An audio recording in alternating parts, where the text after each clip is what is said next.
আসসালামু আলাইকুম। আপনারা জানেন স্পাউজাল ওপেন ওয়ার্ক পারমিটের নিয়ম কানুন পরিবর্তন হয়েছে আজকে থেকে, অর্থাৎ 2025 জানুয়ারির 21 তারিখ থেকে সব টেম্পোরারি ফরেন ওয়ার্কারের স্পাউসরাই এখন আর ওপেন ওয়ার্ক পারমিটের জন্য আবেদন করতে পারছেন না। কারা কারা আবেদন করতে পারছেন সেটা নিয়েই আজকের আলোচনা।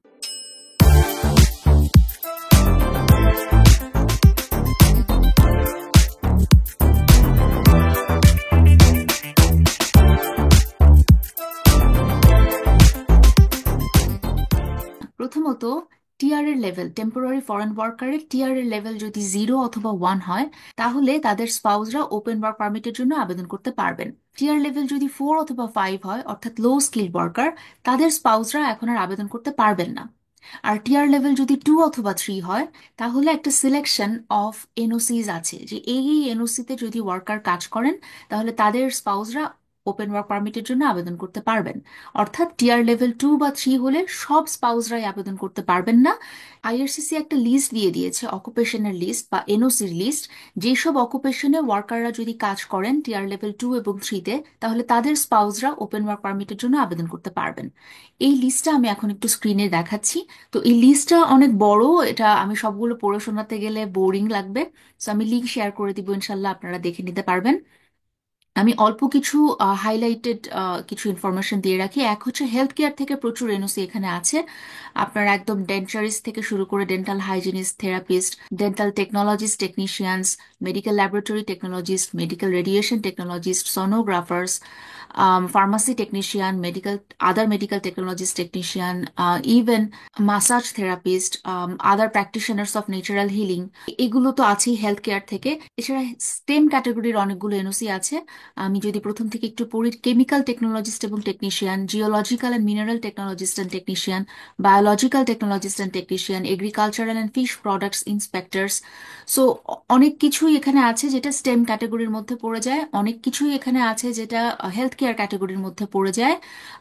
এছাড়া আছে ট্রেড অকুপেশন থেকে বেশ কিছু, আপনারা যদি খেয়াল করেন, প্লামার আছে, কার্পেন্টার আছে, ব্রিকলেয়ার্স আছে, construction millwrights and industrial mechanics আছে, হেভি ডিউটি ইকুইপমেন্ট মেকানিক্স আছে, telecommunications line and cable installers and repairers আছে। সো ট্রেড অকুপেশনের আসলে অনেকগুলো এনওসি এখানে চলে আসছে। এছাড়া আছে ট্রান্সপোর্ট অকুপেশনের বেশ কিছু এনওসি, যেমন railway carman, carwoman, aircraft mechanics and aircraft inspectors. এছাড়া ক্রেন অপারেটরস আছে, air pilots, flight engineers and flying instructors আছে, air traffic controllers and related occupations আছে, deck officer water transport, engineer officers water transport, এগুলো আছে। এছাড়া agriculture থেকে কিছু NOC আছে, যেমন agricultural service contractors and farm supervisors, contractors and supervisors landscaping, grounds maintenance and horticulture services. তাহলে দেখা যাচ্ছে যে আসলে স্টেম থেকে, হেলথ কেয়ার থেকে, ট্রেডস, ট্রান্সপোর্ট এবং এগ্রিকালচার, যেই 5টা ক্যাটাগরিতে ক্যাটাগরি বেস ড্র হচ্ছে এক্সপ্রেস এন্ট্রিতে, সেই 5টা ক্যাটাগরিরই আসলে টিআর 2 এবং টিআর 3 এর কিছু কিছু এনওসি আমাদের এই লিস্টটাতে আছে।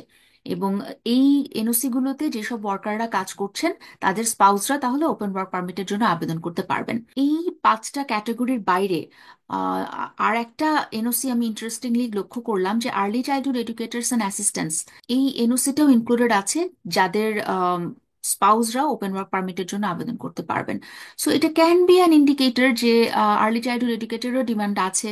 এবং 25-এ যেই ক্যাটাগরিগুলো সিলেকশন হবে এক্সপ্রেস এন্ট্রির জন্য, তার মধ্যে হয়তো বা এডুকেশন থেকেও কিছু এনওসি আমরা দেখতে পারি, আমরা আশা করতে পারি আর কি। এই ছিল টিআর 2 এর এনওসির লিস্ট। টিআর 3-তেও আসলে টিআর 3 এর লিস্টটা অপেক্ষাকৃত ছোট টিআর 2 এর চাইতে।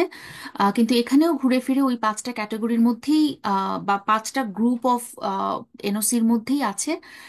পাশাপাশি যুক্ত হয়েছে elementary and secondary school teacher assistants, operations members of the Canadian arm forces, athletes, coaches. So এই এনওসি গুলোতেও যারা কাজ করছেন, তাদের স্পাউসরাও এখন ওপেন ওয়ার্ক পারমিটের জন্য আবেদন করতে পারবেন। এই ছিল টিআর 2 এবং টিআর 3 এর অকুপেশন লিস্ট বা এনওসির লিস্ট, যেগুলোতে কর্মরত একজন ফরেন ওয়ার্কারের স্পাউস ওপেন ওয়ার্ক পারমিটের জন্য আবেদন করতে পারবেন। আশা করি ইনফরমেশনটুকু কাজে লাগবে। ভালো থাকবেন। আল্লাহ হাফেজ।